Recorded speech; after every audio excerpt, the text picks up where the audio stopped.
Demikian lagi jika sangka orang yang sembahyang akan lupa yang dituntut sujud sahwi, maka sujud ia. Kemudian nyata ia ketiadaan barang yang dizan, maka hendaklah ia sujud sahwi pula kerana lebih sujud yang pertama. Masya-Allah. Dia rasa-rasa macam dia tak buat ayat awal ataupun doa kunut, maka dia pun sujud sahwi. Kemudian maka nyata ia ketiadaan barang dizan. Tengah-tengah sujud tadi ataupun dah habis sujud, tak ada, dia yakin tak ada, dia baca tahiyat awal tadi dan dia baca kunut salah, dia yakin. Maka jawab dia, hendaklah ia sujud sahwi pula kerana lebih sujud yang pertama. Jadi dia kena buat sujud sahwi sekali lagi. Wah, double. Sebab apa sahwi? Sebab kesalahan dia tadi yang tadi. Maknanya dia menambah sujud, padahal hakikat dia tak boleh tambah. Dia kalau tambah sujud batas semayang. Tapi kalau kena ditambah buat sujud sahwi itu tambah lah. Tapi kalau kena dia sangkakan dia ada meninggalkan abad, sunat abad misalnya, maka tak batas semayang. Tapi dia sunat balik, dia cover balik dengan sujud sahwi. Itu maksudnya. Dan demikian lagi kalau sujud orang yang sembahyang kasar, kemudian maka lazim akan dia mentamamkan sembahyangnya, maka naklah ia sujud pula yang keduanya. Ini masalah. Demikian lagi kena sujud balik. Jika sujud orang yang sembahyang kasar, dia sembahyang 2 rakaat, kemudian maka lazim akan dia mentamamkan sembahyang, maka naklah ia sujud pula keduanya. Sekarang dia sembahyang kasar, baik, dia pun sujud sahwi. Ada kes lah dia berlaku misalnya yang menyebabkan dia sujud sahwi. Baik, sekarang dia sujud sahwi. Tengah sujud sahwi, melazim dia akan tamam. Contohnya masuk sepadan kampung dia. Dia sembahyang tebas ni kan, tiba-tiba pas masuk kampung dia. Bila masuk kampung bermakna apa? Habis safar dia kena tamam. Bila tamam dia kena sambung 2 lagi. Dia sambung 2 lagi, jawab dia sujud balik tadi. Sujud tadi tak pakai, sujud balik. Jadi dia sujud 2 kali. Sebab apa? Ada arid benda berlaku. Apa benda berlaku? Yang melazimkan dia tamam. Sebab apa lazim? Lazim mana wajib dia kena tamam tu. Terbatal dia kasar sebab dah masuk kampung dia balik. Sempadan kampung dah masuk. Itu contoh maknanya. Ya.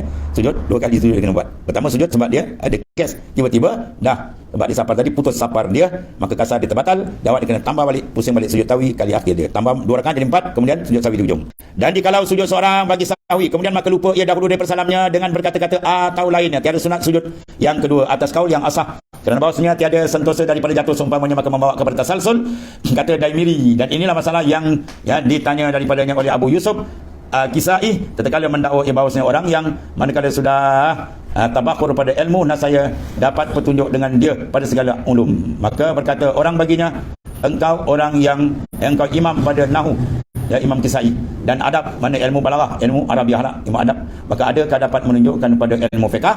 Maka katanya nyata apa yang engkau kena, tanyalah apa yang kena. Maknanya dia boleh jawab fiqh dengan ilmu nahu, dia boleh jawab. Maka nak berkata ia dikalau sujud, sebab tu dalam apa tu kitab dia boleh kitab nahu Jurumiyah, tapi di syarah tasawuf dia macam ulama ni. Sini dia jawab fiqh, dia ulama nahu tapi jawab nahu, jawab fiqh. Maka berkata jikalau sujud sahwi 3 kali, adakah lazim akan dia sujud sahwi yang kedua? Maka katanya tiada, kerana bahawasanya ya musaghar la yusaghar. Dia jawab keadaan nahu. Benda dah tasghir, tak ada nak kecil lagi. Dia kecilkan, tiada dikecilkan lagi. Seperti sudah besar, tiada dibesarkan lagi. Ya. Satu lagi, bila datang kan, kita datang nampak orang, maka orang tempat itulah yang layak jadi imam. Jadi imam. Walaupun kita guru besar, kalau dia datang tempat orang, kawasan orang, maka dia kena imam siapa dia? Imam hak orang dia telah ambil, kecuali dia izin. Tapi kita Imam Syafi'i kalau wanita ni sunat kita izin lah. Kita murid, tiba-tiba tuan guru besar datang, ulama besar datang, sunat kita berizin dia ke depan lah. Itu mana adab. Tapi kalau segi hukum fiqh zahir tak ada masalah, kerana itu tempat dia. Maka dia jawab dengan nahu.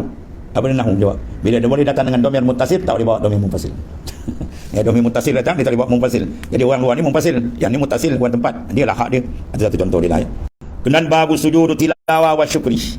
Ini bab sujud tilawah dan syukur. Ini menyatakan sujud tilawah dan syukur. Bermula sujud tilawah itu sunat bagi orang yang membaca ayat sajadah yang ada maknanya lapas sajadah itu. Dan bagi yang mendengar, kita tak baca, kita dengar. Ya, mendengar maknanya dengan kasat atau tiada. Jadi sunat bagi kita sujud sajadah. Terlebih muakkad sujud bagi orang yang mendengar dengan sujud yang membaca, tetapi muakkad yang mendengar dengan tiada kasat itu tiada, seperti muakkad yang kasat. Mana kuat lagi yang kasat mendengar tu dibanding dengan dia dengar tapi tak kasat. Maka apabila sujud yang mendengar serta orang yang membaca, maka tiada bertambah ia dengan dia dan tiada wajib ia berniat mengikut dia dengan dia. Jadi maknanya apa? Sunatlah bagi kita buat sujud sajadah bila ada ayat sajadah. Tetapi jika diniat mengikut dengan dia harus dia. Dan tiada sunat sujud tilawah orang yang tuli. Dia tak dengar kan? Dia tiba dia orang sujud, dia sujud, dia tak dengar. Tak sunat. Jika ia tahu orang membaca itu sujud sekalipun, ya, dia tak dengar. Jadi sekarang sujud kerana dia mendengar. Sekarang dia tak dengar, tak sujud bagi dia. Ya. Dan hanya sunat sujud tilawah itu ketika mengiringi akhir ayat sajadah. Ya, ketika akhir ayat sajadah. Dan ayat sajadah itu 14. Dalam Al-Quran ada 14 tempat yang sunat kita lakukan sujud sajadah. Ya, 14 tempat lain daripada sajadah yang pada surah Sad. Tak masuk itu. Maka itu sujud syukur juga nama dia pada surah Sad. Kerana sebut dalam riwayat Nasa'i, sabda Rasulullah SAW, sajadaha Dawud taubatan wa nasjuduha syukran. Telah sujud, ya maknanya akan dia telah sujud surah apa nama surah itu oleh Nabi Daud dengan taubat. yakni pada surah Sad, kerana taubat, dan kami sujud akan dia, kena syukur, dan sekiranya kita berniat syukur atas terima taubat Nabi Allah Daud, dan tiada harus dikerjakan dalam sembahyang. Ini tak buat sembahyang, ya. Dan tempat sujud tilawah itu ma'ruf, diketahui, maka akhir ayat sajadah. Dan demikian tiada harus sujud tilawah melainkan pada bacaan yang dituntut, tiada haram dalamnya dan tiada makruh. Itu di antara tempat 14 tempat. Maka dari kenanya inilah sunat sujud bagi bacaan kafir yang halal bacaannya, seperti apa Yahudi yang diharap Islam dia, dan bacaan kanak-kanak yang mumayyiz dan yang berhadas, dan perempuan ataupun khatib dibaca atas mimbar, dan yang membaca ayat sajadah dalam qiyam dahulu daripada Fatihah. Kesalahan yang tiada dituntut akan bacaannya, seperti dibacakan dia oleh orang sembahyang pada lain daripada qiyam. Di lain daripada qiyam, dan rokok dibaca bacaan dia. Dan dibaca orang junub, bacaan orang yang mabuk, dan bacaan orang yang lupa, atau orang tidur baca surah sajadah. Dia boleh jadi imam besok Jumaat ni, dia menghafal juga malam apa mimpi. Mimpi dia baca sajadah. Jadi kita dengar tu tak sunat sujud. Dan burung yang dia ajar, surah sajadah dia apa? Burung dia baca sajadah kan. Kita dengar tak sunat sujud, boleh dia ajar. Dan bacaan orang dalam tandas, ini atas kata Syekh Ibn Hajar, tapi khilaf bagi Syekh Ibn Qasim, tiada sunat dua sujud tilawah bagi orang yang mendengar bacaan mereka itu. Dan asal pada demikian itu riwayat Bukhari. Asal mana asal? Ad-dalil. Al-aslu bimana ad-dalilu. Teman sini. Dalil atas sunat ni adalah riwayat Imam Bukhari dan Muslim daripada Ibnu Umar. Artinya bahawasanya sabda SAW adalah ia membaca akan surah daripada Quran dari sembahyang. Waktu membaca ia akan surah pada ini ada dalam ni ayat sajadah, maka sujud ia sallallahu alaihi wasallam. Dan sujud kami bersujud serta hingga tiada mendapat setengah kami akan tempat menghantar dahi, dan pada satu riwayat bagi Muslim. Mana berbuat tempat, mana bergasaan. Maksudnya nak ceritakan keadaan hadis lah. Di mereka sujud, maksudnya cerita ada sujud. Sejadah sabit dengan hadis sahih. Pada riwayat Muslim fi ghairi salatih, mana pada luar sembahyang. Yang ni pada lain daripada sembahyang. Mana luar sembahyang pun kita baca, kita dengar tu sunat kita sujud sejadah. Dan sunat sujud tilawah bagi imam atau yang sembahyang seorang diri, kerana bacaan dirinya dia sendiri baca. Dan tiada harus bagi imam dan yang sembahyang seorang diri sujud, tak harus sujud kerana bacaan orang lain. Dia tengah sembahyang, dia dengar orang baca surah sajadah, tiba-tiba sujud, tak sunat. Yang sunat tadi dibacaan diri dia sendiri. Dan haram keduanya sujud. Dia tengah sembahyang, tiba-tiba nampak orang sebelah dia sembahyang, dan dengar dia baca kuat pula ayat sajadah, dia turun sujud, jawab dia apa? Batal sembahyang. Jadi maknanya orang yang dengar tu sujud, sunat sujud sami', itu yang lain daripada dalam sembahyang. Lain daripada dalam sembahyang bacaan orang lain. Kalau baca imam dia sujud, bacaan dia sujud lah. Tapi kalau dia orang lain tengah luar sembahyang tu dengar, pada asal dia maknanya siapa dengar kan. Ini dikecualikan. Kalau dia tengah sembahyang, orang lain luar sembahyang baca sajadah, dia yang sujud, kalau sujud batal sembahyang dia. Jika sujud batal sembahyangnya. Bila batal pula? Jika dia sengaja lagi tahu. Itu kait, jika itu kait lagi batal.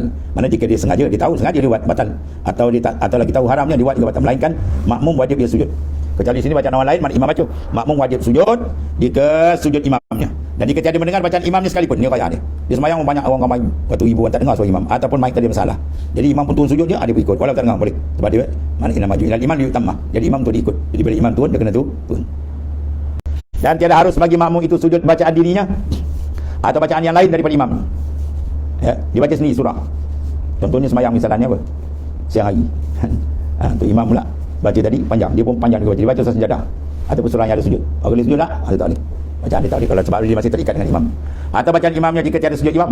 Atau imam baca surah sajadah tapi imam tak sujud. Jangan sujud. Dan berulang-ulang sujud sajadah sebab berulang membaca ayat sajadah. Dan jika dalam satu majlis atau dalam satu rakaat sekalipun, dia baca dalam satu majlis 2 ayat, ada sajadah 2 kali sujud. Dan sembahyang dia dia sembahyang seorang, dia baca maknanya surah 3-4 surah yang ada sejadah dalam tu, sunat sujud.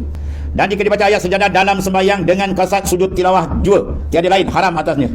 Dia baca dalam sembahyang qasad sujud tilawah, memang dia baca qasad dia nak sujud, tiada lain, tiada qasad dia maknanya mengambil sunat ayat tadilah. Jawab dia apa? Haram atasnya sujud, lagi batal sembahyang dia. Saya dipilih, ni zuhur nak buat sejadah. Dia baca ayat sejadah, memang niat itu, tak ada niat lain, jawab dia batal sembahyang. Jika sujud ia pada yang lain daripada subuh Jumaat. Subuh Jumaat apa? Yang mendakhas. Ada pada subuh Jumaat tiada batal sembahyangnya jika disujudnya. Habis. Dan jika dibacanya dengan qasad sujud, dia baca tadi ada sejadah dalam surah tu, ayat sejadah. Dibaca dengan qasad sejadah dan lain. Misal seperti membaca bersunat lagi, kita baca dua surah awal tu, 2 rakaat awal baca surah dipanggil sunat hay'ah qauliyah, baca surah apa pun, tiba-tiba dia baca surah tu dan dia niat tu nak ambil surah tu, nak ambil fadilat surah, Dan sekali maknanya sujud sejadah dia dicantum dua kali. Boleh tidak? Situ dia kata kerana menghasilkan sunat sembahyang tiada batal, sembahyang ni tak batal. Sebab dia ada niat asal iaitu sunat hay'ah. Sunat kita membaca surah lepas Fatihah pada 2 rakaat awal. Kalau dia tak, dia betul-betul fokus dia nak baca ni, nak sujud ni. Itu tak boleh. Itu batal sembahyang. Sebab dia tak pakai sembahyang. Adapun kalau dia ambil niat untuk mengambil kelebihan sunat membaca surah selepas Fatihah dalam 2 rakaat awal, itu tak apa. Itu ada nas. Ya. Dan jika dibaca akan ayat sejadah bagi akan ganti Fatihah. Dia baru masuk Islam, tak hati baca Fatihah. So sejadah dia dah ingat. Wah pelik ya. Ya, atas surah dia sujud lah. Jadi ada sejadah, kebetulan diganti. Ya, badan ada sejadah dalam tu, ayat sejadah. Baik. Jika dibaca ayat sejadah bagi ganti Fatihah bagi orang yang lemah daripada baca Fatihah sebab masuk Islam masalahnya. Jadi kata Syekh Ramli, tiada sunat sujud. Khilaf bagi Syekh Ibn Hajar katanya sunat dua. Dia kalau tanya khilaf hukum, khilaf. Bila khilaf jangan balah, yang sujud tak nak sudah. Tapi kalau segi mustalah kuat pendapat Ibn Hajar. Dan mustalah fiqh kalau bertemu Syekh Ramli dan belajar, maka kuat pendapat Syekh Hajar. Ya. Dan tiada sujud bagi bacaan orang yang sembahyang jenazah. Itu banyak pula kawan. Jenazah baca Fatihah jelah, dia entang baca surah, ada sejadah. Lepas tu sujud banyak tapi orang. Dia ada cerita orang di Mekah kan, balik terus semayang banyak. Dia kata tak kerti, orang tu aduh Syekh Madi menang Mekah 10 tahun tak kerti. Banyak imam dia batal rokok sujud tu tergempak habis orang. Ya, saya kata saya tak kerti, habis udah Mekah tak boleh tak, saya jual minyak atar. Yang gendap.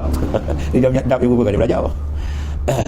Dan jika mendengar orang hendak masuk ke masjid, orang membaca sejadah, sunat dia sujud istawa, kemudian semayang tahiyat masjid. Itu sunat. Maka tiada meluput sujud itu akan tahiyat. Bila kita duduk dah habis waktu tahiyat. Dia masalah dia masuk je dengar orang baca sejadah. Ya, sampai saya tu boleh turun sujud sejadah, kemudian dia habis bangkit, boleh tahiyat, boleh. Ini maksud diuzurkan di sini. Ya tak apa. Habis. Dan satu lagi, dan sunat sujud tilawah dalam sembahyang dan luar sembahyang. Ya, maknanya secara umum tadi, kecuali kalau dia bukan imam lah. Kalau imam tak turun, dia turun. Ya, sebab dia masuk pada imam, dia sudah terikat dengan imam. Maka rukun sujud sejadah di luar sembahyang itu 4 rukun. Pertama, takbiratul ihram. Ya, dan sembahyang dah siap kan. Dan luar tu kita angkat Allahu akbar niat. Kedua, niat sujud tilawah, dan takbir niat saja aku sujud tilawah dengan takbir ihram. Dan sunat menyebutkan lafaz niat. Dan sunat mengangkat kedua tangan macam sembahyang tatkala takbir seperti kelakuan takbir ihram juga. Dua. Yang ketiga, sujud sekali ya. Seperti kelakuan sujud sembahyang pada wajibnya. Maknanya 7 anggota, jangan berlapik dahi dan sebagainya lah, dan sunat sama je. Sedang rukun, wajib dan sunat dalam sujud sama sebagai sujud sembahyang tu. Dan sunat tatkala tunduk kepada sujud dengan tiada mengangkat tangan. Dia berdiri je kan ataupun dengan sujud tu, dia angkat dia Allahu akbar. Nak turun sujud tak angkat tangan. Keempat, salam. Kemudian daripada sujud seperti salam sembahyang pada wajib ni dan sunat sama juga. Dan tiada wajib duduk akan salam. Tak wajib duduk akan salam kemudian daripada sujud. Bermakna dia sujud dibangun dia, Nabi salam dibangun boleh bagi salam. Kena sunat dua lah macam biasa kita buat tu sunat. Dan jika memberi salam serta berbaring, nasihat harus. Dia pun sujud bangkat dia pun bagi assalamualaikum macam habis. Salam tu wajib lapar paling tu sunat kan. Assalam.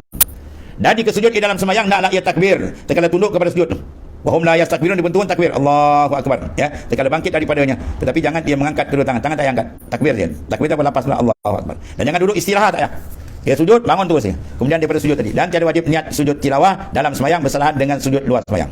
Dan sembahyang dia tak wajib sunat. Dia tak ada sunat, mana dia sujud saja, sujud tak payah. Sujud sawi dia kena ya. Tadi makmum ikut imam. Sini tak ada. Baik sujud terus saja. Kalau luar sembahyang dia kena niat. Habis. Dan syaratnya pula wallahu a'lam.